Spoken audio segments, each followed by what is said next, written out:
Howdy, hey folks, it is Mrs. Johnson with the Agro Wisdom Channel. We're talking about grammar today. We're going to be grammar nerds and it's going to be amazing. And I'm going to only talk about this like 4 times because this is how you make sentences. And if you don't write proper sentences, no one's going to know what you're saying for the most part. So they have to be at least somewhat proper for the most part, legibly proper. I don't care if you bring me crazy wild sentences as long as they make sense and they're not overrun with craziness. So 3 rules for sentences for me at least has someone that's not an English major. 1 has to include a subject and an action at least. That makes it complete. Those can be implied. I'll show you what that means. But it has to be subject action, has to be there. If it is not existing anywhere, it is called incomplete. It's an incomplete sentence. Rule number 2, has to be a complete idea that does not need any more information to stand by itself, aka an independent clause. I see. If it does need more info, it's a dependent clause, dependent on more information. Now, last but not least, you cannot overload sentences with information or clauses to be proper, because if they have way too much information or clauses, it's called a run-on sentence, and they just get all confuffled and confusing.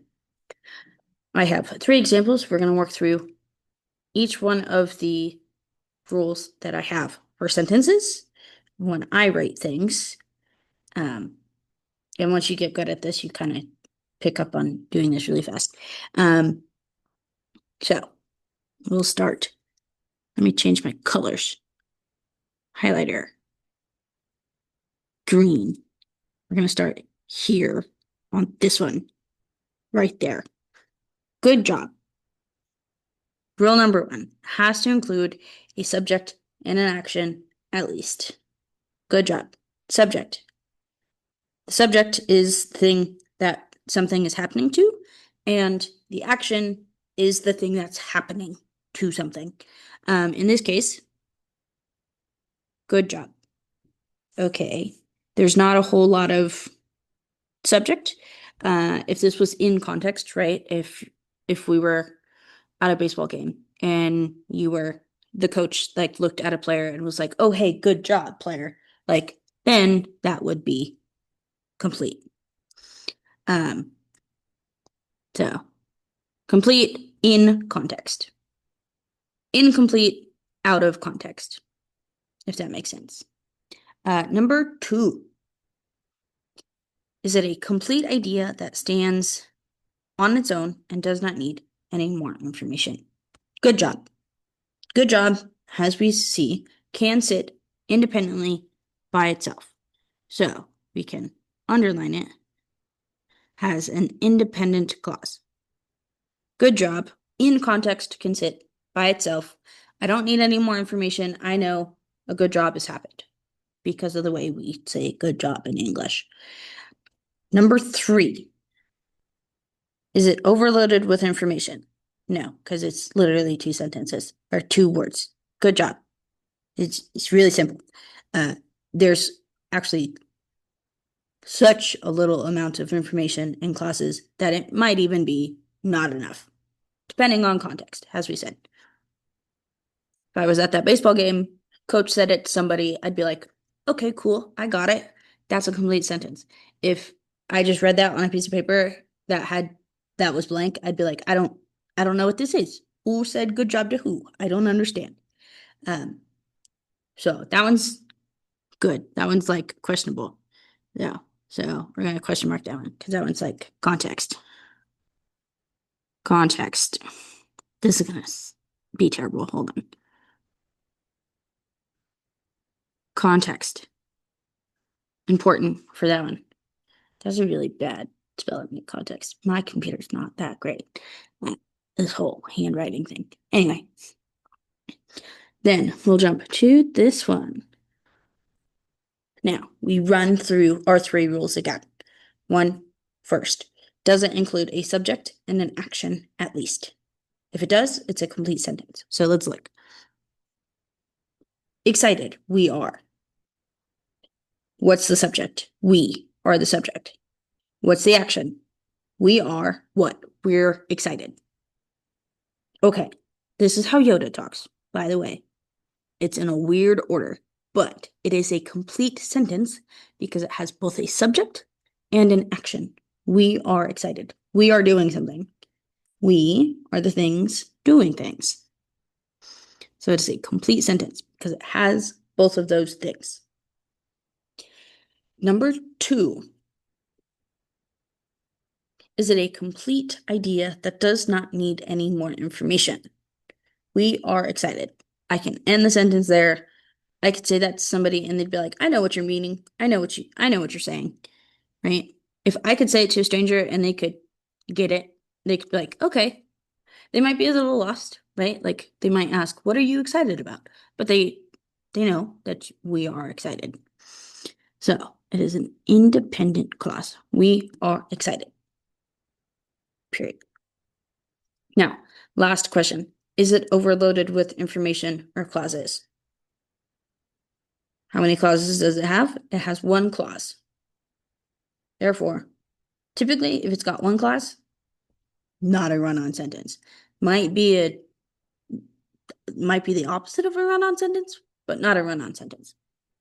So let's look at this last one. Down here, this long chaos. Okay, it's got a lot of punctuation in it. So right out the gate, it's really long. But I'm going to look at my 3 questions or my 3 rules. I know that it's really long. There's lots of punctuation in it, even if I haven't read it. So I'm probably going to assume that, like, I won't necessarily assume right out of the gate that it's a run-on sentence, but it's definitely got a couple of clauses in it. There's probably a couple complete pieces to it, so let's look. Let's read it. I need food. I like pizza, sushi, and tea, so I will buy things to make them at home. Right? Make them at home. I need food. I like pizza, sushi, and tea, so I will buy things to make them at home. Let's find our subjects. Let's find our actions. So, how many subjects and actions pairings can we find? I need food. There's a subject there, I, and an action, I need, right? So we know, and food is a description of what you need. So we know that that's a complete sentence, but it keeps going, right? What other complete sentences can we find? I like pizza, sushi, and tea. So right there, we see another subject and another action. I like description of what I like. So we can highlight that as its own complete sentence if we wanted it to be. Then we keep going because now we have 2 complete sentences if we want it to be. So I will buy things to make them at home. Let's look at that. Is there a subject and an action? Yes, I will buy, right? And everything else after that, right? I will buy. Now, if you look at, or I will buy things, right? I will buy things. That's complete. To make them at home,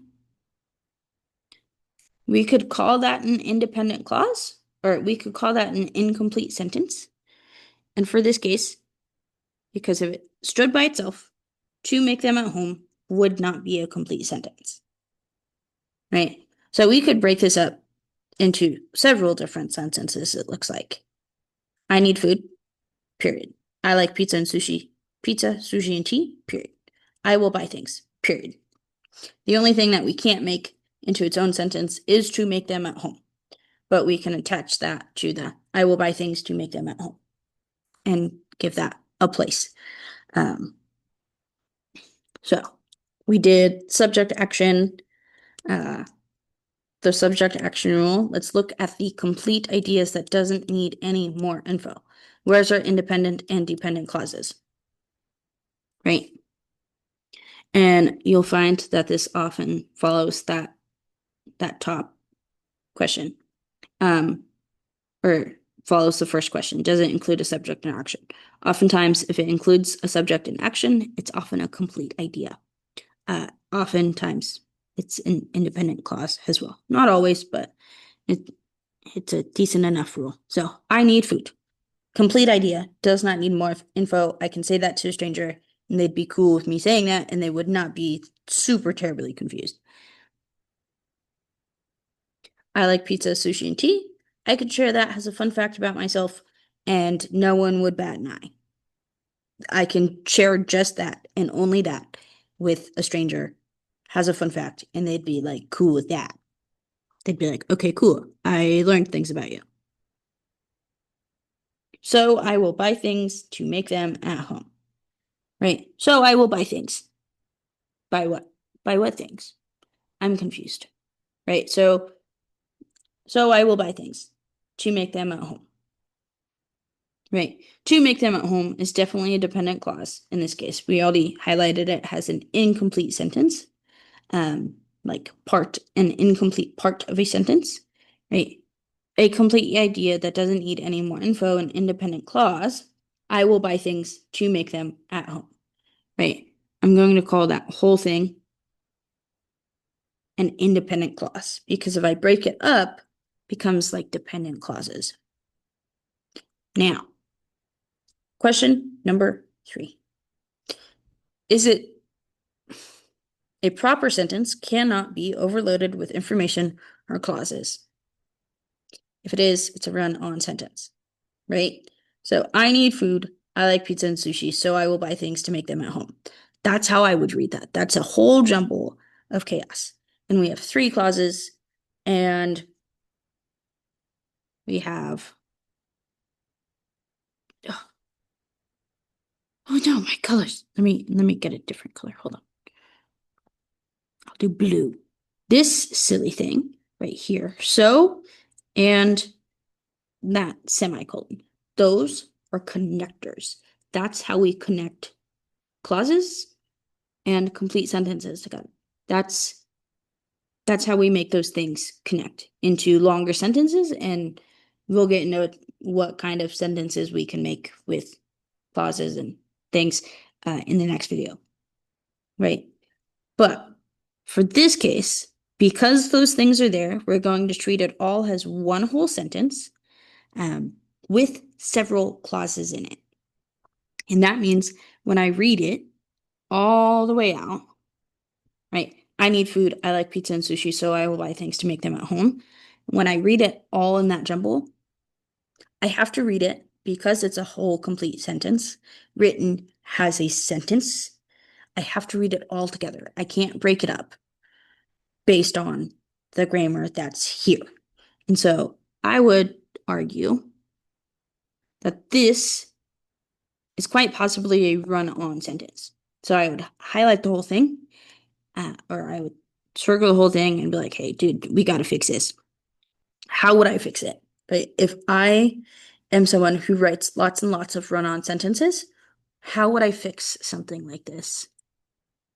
First and foremost, I would go back to those like rule 1, rule 2, and I'd find, as we did, where my subject actions are, where my complete ideas are. So where's my complete sentences? Where's my independent clauses? Where's my dependent clauses? Because that tells you where you can break up your sentence. Just like when I drew the semicolon, I could break it there. I could break it right there. I need food, period. That's not a run-on sentence anymore, right? I like pizza, sushi, and tea, so I will buy things to make them at home. That is a little bit of a long sentence, and depending on the context, it might be a run-on, might not. But I circled it because it could be, depending on who you are. If you wanted to break it up, you could break it up at that. So, right? I like pizza, sushi, and tea. I will buy things to make them at home. You could break it up into 3 sentences. You could break it up into 2, kind of really what your preference is. But hopefully this gives you enough examples and enough starting material to kind of reflect on your work and your sentences if you're looking to like edit, revise down to the sentence level on what might be going on with your sentences. So yeah, without further ado, have a lovely day. And we're going to get to more grammar today. So maybe watch some more stuff if you're interested. If you're confused, drop comments, all the things. We will see you later. Have a great day.